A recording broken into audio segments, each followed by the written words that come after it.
नमस्कार। आप सभी का एक बार फिर से स्वागत है हमारे चैनल टेलविल में। आप सभी को नवरात्र के चौथे दिन की हार्दिक शुभकामनाएं। ओम ए हरि क्ली कूष्मांडाय नमः। कल हमने माँ दुर्गा के तीसरे स्वरूप माँ चंद्रघंटा की पावन कथा और उनके पूजन की विधि सुनी थी। आइए आज के दिन सुनते हैं माँ कूष्मांडा की व्रत कथा। नवरात्र के चौथे दिन माँ कूष्मांडा की पूजा की जाती है। माता को प्रारंभिक स्वरूप और आदिशक्ति के रूप में मान्यता प्राप्त है। माँ कूष्मांडा की व्रत कथा इस प्रकार है। सनातन शास्त्रों में वर्णित है कि प्राचीन काल में त्रिदेव ने सृष्टि की रचना करने का संकल्प लिया। उस समय संपूर्ण ब्रह्मांड में घना अंधकार व्याप्त था। समस्त सृष्टि एकदम शांत थी। न कोई संगीत, न कोई ध्वनि, केवल एक गहरा सन्नाटा था। इस स्थिति में त्रिदेव ने जगत जननी आदिशक्ति माँ दुर्गा की सहायता ली। जगत जननी आदिशक्ति माँ दुर्गा के चौथे स्वरूप माँ कूष्मांडा ने तुरंत ही ब्रह्मांड की रचना की। कहा जाता है कि माँ कूष्मांडा ने अपनी हल्की मुस्कान से सृष्टि का निर्माण किया। माँ के चेहरे पर फैली हुई मुस्कान से संपूर्ण ब्रह्मांड प्रकाशमय हो गया। इस प्रकार अपनी मुस्कान से ब्रह्मांड की रचना करने के कारण जगत जननी आदिशक्ति को माँ कूष्मांडा के नाम से जाना जाता है। माँ की महिमा अद्वितीय है। कूष्मांडा माँ का निवास स्थान सूर्यलोक है। शास्त्रों के अनुसार माँ कूष्मांडा सूर्यलोक में निवास करती है।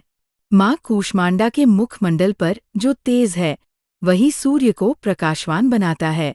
माँ सूर्यलोक के भीतर और बाहर हर स्थान पर निवास करने की क्षमता रखती है। माँ के मुख पर एक तेजमय आभा प्रकट होती है, जिससे समस्त जगत का कल्याण होता है। उन्होंने सूर्य के समान कांतिमय तेज का आवरण धारण किया हुआ है। ये तेज केवल जगत जननी आदिशक्ति माँ कूष्मांडा द्वारा ही संभव है। माँ का आवाहन कुछ मंत्रों से किया जाता है। या देवी सर्वभूतेषु माँ कूष्मांडा रूपेण संस्थिता। नमस्तस्यै नमस्तस्यै नमस्तस्यै नमो नमः।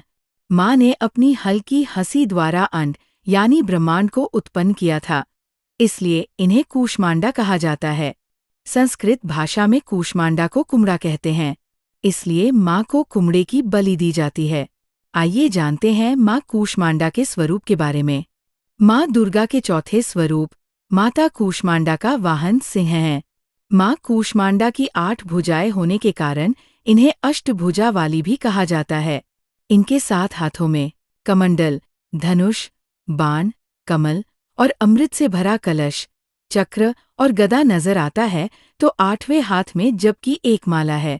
कहते हैं कि इस जप की माला में सभी सिद्धियों और निधियों का संग्रह है। कूष्मांडा देवी थोड़ी सी सेवा और भक्ति से ही प्रसन्न हो जाती है। जो भी साधक सच्चे मन से इनकी शरण में आता है, उसे आसानी से परम पद की प्राप्ति हो जाती है। आइए जानते हैं माँ कूष्मांडा की पूजन विधि। नवरात्रि में इस दिन भी रोज की तरह सबसे पहले कलश की पूजा करें और माता कूष्मांडा को नमन करें। इस दिन पूजा में बैठने के लिए हरे रंग के आसन का प्रयोग करना बेहतर माना जाता है। कूष्मांडा देवी को लाल वस्त्र, लाल पुष्प, लाल चूड़ी भी अर्पित करनी चाहिए। माँ कूष्मांडा से आशीर्वाद लें और अपने स्वजनों का स्वास्थ्य अच्छा रहे इस चीज का निवेदन करें। इस निवेदन को करते हुए उन्हें जल और पुष्प अर्पित करें। अगर आपके घर में कोई लंबे समय से बीमार चल रहा है, तो इस दिन माँ से खास निवेदन करके उनके अच्छे स्वास्थ्य की कामना करनी चाहिए। देवी माँ को पूरे मन से फूल, धूप और गंध का भोग लगाएं। माँ कूष्मांडा को विविध प्रकार के फलों का भोग आप अपनी क्षमता के अनुसार लगा सकते हैं। देवी कूष्मांडा योग और ध्यान की देवी भी है। देवी का ये स्वरूप अन्नपूर्णा का भी है। यह देवी उद्राग्नि को भी शांत करती है। देवी का मानसिक जाप करना चाहिए। देवी कवच को 5 बार पढ़ना चाहिए।